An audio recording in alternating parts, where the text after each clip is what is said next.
شروع اللہ کے نام سے جو بڑا مہربان نہایت رحم والا ہے۔ الف لام میم۔ کیا لوگ یہ خیال کیے ہوئے ہیں کہ صرف یہ کہنے سے کہ ہم ایمان لے آئے چھوڑ دیے جائیں گے اور ان کی آزمائش نہیں کی جائے گی؟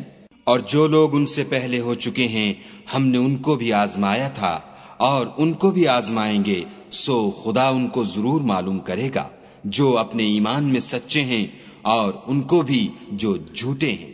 کیا وہ لوگ جو برے کام کرتے ہیں یہ سمجھے ہوئے ہیں کہ یہ ہمارے قابو سے نکل جائیں گے؟ جو خیال یہ کرتے ہیں برا ہے۔ جو شخص خدا کی ملاقات کی امید رکھتا ہو تو خدا کا مقرر کیا ہوا وقت ضرور آنے والا ہے، اور وہ سننے والا اور جاننے والا ہے۔ اور جو شخص محنت کرتا ہے تو اپنے ہی فائدے کے لیے محنت کرتا ہے، اور خدا تو سارے جہان سے بے پرواہ ہے۔ اور جو لوگ ایمان لائے اور نیک عمل کرتے رہے ہم ان کے گناہوں کو ان سے دور کر دیں گے اور ان کو ان کے اعمال کا بہت اچھا بدلہ دیں گے۔ اور ہم نے انسان کو اپنے ماں باپ کے ساتھ نیک سلوک کرنے کا حکم دیا ہے۔ اے مخاطب، اگر تیرے ماں باپ تیرے در پہ ہوں کہ تو میرے ساتھ کسی کو شریک بنائے جس کی حقیقت کی تجھے واقفیت نہیں، تو ان کا کہنا نہ مانیو۔ تم سب کو میری طرف لوٹ کر آنا ہے، پھر جو کچھ تم کرتے تھے میں تم کو جتا دوں گا۔ اور جو لوگ ایمان لائے اور نیک عمل کرتے رہے ان کو ہم نیک لوگوں میں داخل کریں گے۔ اور بعض لوگ ایسے ہیں جو کہتے ہیں کہ ہم خدا پر ایمان لائے، جب ان کو خدا کے رستے میں کوئی ایذا پہنچتی ہے تو لوگوں کی ایذا کو یوں سمجھتے ہیں جیسے خدا کا عذاب۔ اور اگر تمہارے پروردگار کی طرف سے مدد پہنچے تو کہتے ہیں کہ ہم تو تمہارے ساتھ تھے۔ کیا جو اہل عالم کے سینوں میں ہے خدا اس سے واقف نہیں؟ اور خدا ان کو ضرور معلوم کرے گا جو سچے مومن ہیں، اور منافقوں کو بھی معلوم کر کے رہے گا۔ اور جو کافر ہیں وہ مومنوں سے کہتے ہیں کہ ہمارے طریق کی پیروی کرو، ہم تمہارے گناہ اٹھا لیں گے، حالانکہ وہ ان کے گناہوں کا کچھ بھی بوجھ اٹھانے والے نہیں۔ کچھ شک نہیں کہ یہ جھوٹے ہیں، اور یہ اپنے بوجھ بھی اٹھائیں گے اور اپنے بوجھوں کے ساتھ اور لوگوں کے بوجھ بھی۔ اور جو بہتان یہ باندھتے رہے قیامت کے دن ان کی ان سے ضرور پرسش ہوگی۔ اور ہم نے نوح کو ان کی قوم کی طرف بھیجا تو وہ ان میں 50 برس کم 1000 برس رہے، پھر ان کو طوفان کے عذاب نے آ پکڑا اور وہ ظالم تھے۔ پھر ہم نے نوح کو اور کشتی والوں کو نجات دی، اور کشتی کو اہل عالم کے لیے نشانی بنا دیا۔ اور ابراہیم کو یاد کرو جب انہوں نے اپنی قوم سے کہا کہ خدا کی عبادت کرو اور اس سے ڈرو، اگر تم سمجھ رکھتے ہو تو یہ تمہارے حق میں بہتر ہے۔ تم تو خدا کو چھوڑ کر بتوں کو پوجتے اور طوفان باندھتے ہو، تو جن لوگوں کو تم خدا کے سوا پوجتے ہو وہ تم کو رزق دینے کا اختیار نہیں رکھتے۔ پس خدا ہی کے ہاں سے رزق طلب کرو اور اسی کی عبادت کرو اور اسی کا شکر کرو، اسی کی طرف تم لوٹ کر جاؤ گے۔ اور اگر تم میری تکذیب کرو تو تم سے پہلے بھی امتیں اپنے پیغمبروں کی تکذیب کر چکی ہیں، اور پیغمبر کے ذمے کھول کر سنا دینے کے سوا اور کچھ نہیں۔ کیا انہوں نے نہیں دیکھا کہ خدا کس طرح خلقت کو پہلی بار پیدا کرتا، پھر کس طرح اس کو بار بار پیدا کرتا رہتا ہے؟ یہ خدا کو آسان ہے۔ کہہ دو کہ ملک میں چلو پھرو اور دیکھو کہ اس نے کس طرح خلقت کو پہلی دفعہ پیدا کیا ہے، پھر خدا ہی پچھلی پیدائش پیدا کرے گا۔ بے شک خدا ہر چیز پر قادر ہے، وہ جسے چاہے عذاب دے اور جس پر چاہے رحم کرے، اور اسی کی طرف تم لوٹائے جاؤ گے۔ اور تم اس کو نہ زمین میں عاجز کر سکتے ہو نہ آسمان میں، اور نہ خدا کے سوا تمہارا کوئی دوست ہے اور نہ مددگار۔ اور جن لوگوں نے خدا کی آیتوں سے اور اس کے ملنے سے انکار کیا وہ میری رحمت سے نا امید ہو گئے ہیں، اور ان کو درد دینے والا عذاب ہوگا۔ تو ان کی قوم کے لوگ جواب میں بولے تو یہ بولے کہ اسے مار ڈالو یا جلا دو، مگر خدا نے ان کو آگ کی سوزش سے بچا لیا۔ جو لوگ ایمان رکھتے ہیں ان کے لیے اس میں نشانیاں ہیں۔ اور ابراہیم نے کہا کہ تم جو خدا کو چھوڑ کر بتوں کو لے بیٹھے ہو تو دنیا کی زندگی میں باہم دوستی کے لیے، مگر پھر قیامت کے دن ایک دوسرے کی دوستی سے انکار کر دو گے اور ایک دوسرے پر لعنت بھیجو گے، اور تمہارا ٹھکانہ دوزخ ہوگا اور کوئی تمہارا مددگار نہ ہوگا۔ پس ان پر ایک لوط ایمان لائے، اور ابراہیم کہنے لگے کہ میں اپنے پروردگار کی طرف ہجرت کرنے والا ہوں، بے شک وہ غالب حکمت والا ہے۔ اور ہم نے ان کو اسحاق اور یعقوب بخشے، اور ان کی اولاد میں پیغمبری اور کتاب مقرر کر دی، اور ان کو دنیا میں بھی ان کا صلہ عنایت کیا، اور وہ آخرت میں بھی نیک لوگوں میں ہوں گے۔ اور لوط کو یاد کرو جب انہوں نے اپنی قوم سے کہا کہ تم عجب بے حیائی کے مرتکب ہوتے ہو، تم سے پہلے اہل عالم میں سے کسی نے ایسا کام نہیں کیا۔ کیا تم لذت کے ارادے سے لونڈوں کی طرف مائل ہوتے اور مسافروں کی رہزنی کرتے ہو اور اپنی مجلسوں میں ناپسندیدہ کام کرتے ہو؟ تو ان کی قوم کے لوگ جواب میں بولے تو یہ بولے کہ اگر تم سچے ہو تو ہم پر عذاب لے آؤ۔ لوط نے کہا کہ اے میرے پروردگار، ان مفسد لوگوں کے مقابلے میں مجھے نصرت عنایت فرما۔ اور جب ہمارے فرشتے ابراہیم کے پاس خوشی کی خبر لے کر آئے تو کہنے لگے کہ ہم اس بستی کے لوگوں کو ہلاک کر دینے والے ہیں کہ یہاں کے رہنے والے نافرمان ہیں۔ ابراہیم نے کہا کہ اس میں تو لوط بھی ہیں۔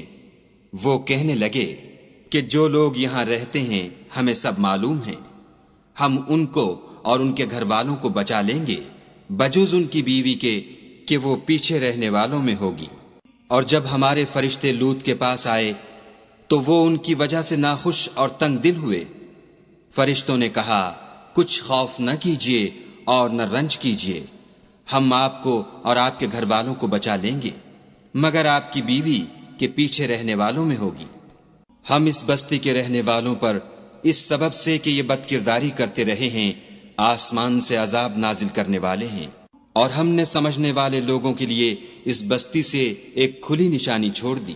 اور مدین کی طرف ان کے بھائی شعیب کو بھیجا تو انہوں نے کہا اے قوم، خدا کی عبادت کرو اور پچھلے دن کے آنے کی امید رکھو اور ملک میں فساد نہ مچاؤ، مگر انہوں نے ان کو جھوٹا سمجھا، سو ان کو زلزلے کے عذاب نے آ پکڑا اور وہ اپنے گھروں میں اوندھے پڑے رہ گئے۔ اور عاد اور سمود کو بھی ہم نے ہلاک کر دیا، چنانچہ ان کے ویران گھر تمہاری آنکھوں کے سامنے ہیں، اور شیطان نے ان کے اعمال ان کو آراستہ کر دکھائے اور ان کو سیدھے رستے سے روک دیا، حالانکہ وہ دیکھنے والے لوگ تھے۔ اور قارون اور فرعون اور حامان کو بھی ہلاک کر دیا، اور ان کے پاس موسیٰ کھلی نشانیاں لے کر آئے تو وہ ملک میں مغرور ہو گئے، اور وہ ہمارے قابو سے نکل جانے والے نہ تھے۔ تو ہم نے سب کو ان کے گناہوں کے سبب پکڑ لیا، سو ان میں کچھ تو ایسے تھے جن پر ہم نے پتھروں کا مہ برسایا، اور کچھ ایسے تھے جن کو چنگھاڑ نے آ پکڑا، اور کچھ ایسے تھے جن کو ہم نے زمین میں دھسا دیا، اور کچھ ایسے تھے جن کو غرق کر دیا۔ اور خدا ایسا نہ تھا کہ ان پر ظلم کرتا، لیکن وہی اپنے آپ پر ظلم کرتے تھے۔ جن لوگوں نے خدا کے سوا اوروں کو کارساز بنا رکھا ہے، ان کی مثال مکڑی کسی ہے کہ وہ بھی ایک طرح کا گھر بناتی ہے، اور کچھ شک نہیں کہ تمام گھروں سے کمزور مکڑی کا گھر ہے۔ کاش یہ اس بات کو جانتے۔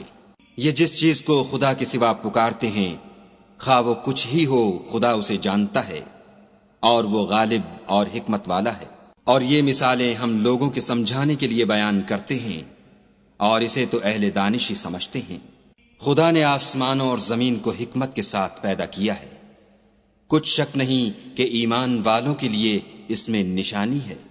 اے محمد صلی اللہ علیہ وآلہ وسلم، یہ کتاب جو تمہاری طرف وحی کی گئی ہے، اس کو پڑھا کرو اور نماز کے پابند رہو۔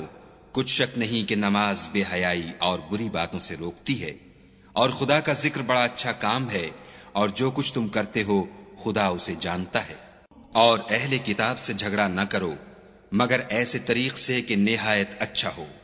ہاں، جو ان میں سے بے انصافی کریں ان کے ساتھ اسی طرح مجادلہ کرو، اور کہہ دو کہ جو کتاب ہم پر اتری اور جو کتابیں تم پر اتریں ہم سب پر ایمان رکھتے ہیں، اور ہمارا اور تمہارا معبود ایک ہی ہے، اور ہم اسی کے فرما بردار ہیں۔ اور اسی طرح ہم نے تمہاری طرف کتاب اتاری ہے، تو جن لوگوں کو ہم نے کتابیں دی تھیں وہ اس پر ایمان لے آتے ہیں، اور بعض ان مشرک لوگوں میں سے بھی اس پر ایمان لے آتے ہیں، اور ہماری آیتوں سے وہی انکار کرتے ہیں جو کافر ازلی ہیں۔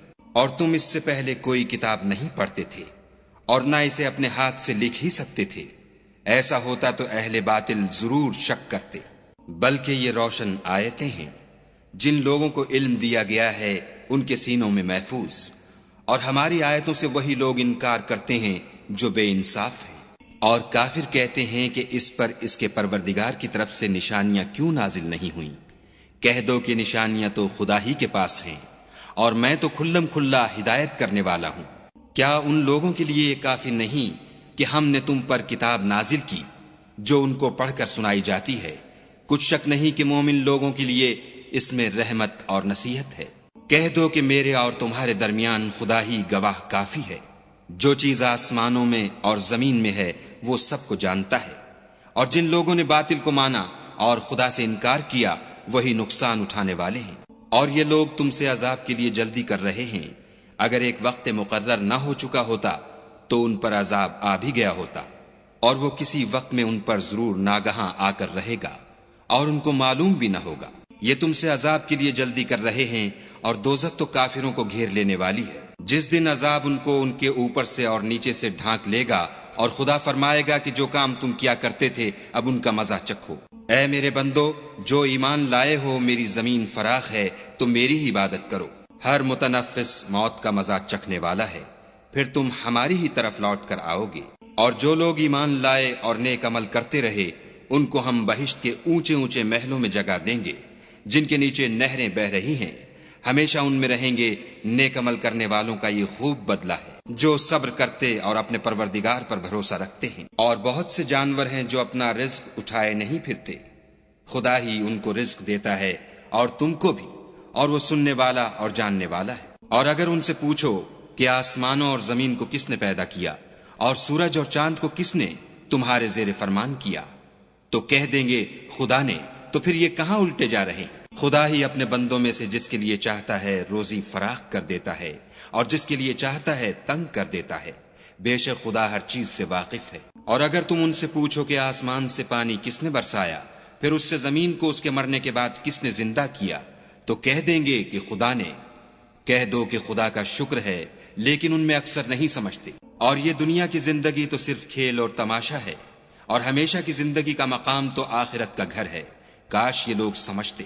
پھر جب یہ کشتی میں سوار ہوتے ہیں تو خدا کو پکارتے اور خالص اسی کی عبادت کرتے ہیں، لیکن جب وہ ان کو نجات دے کر خشکی پر پہنچا دیتا ہے تو جھٹ شرک کرنے لگ جاتے ہیں، تاکہ جو ہم نے ان کو بخشا ہے اس کی ناشکری کریں اور فائدہ اٹھائیں، سو خیر ان قریب ان کو معلوم ہو جائے گا۔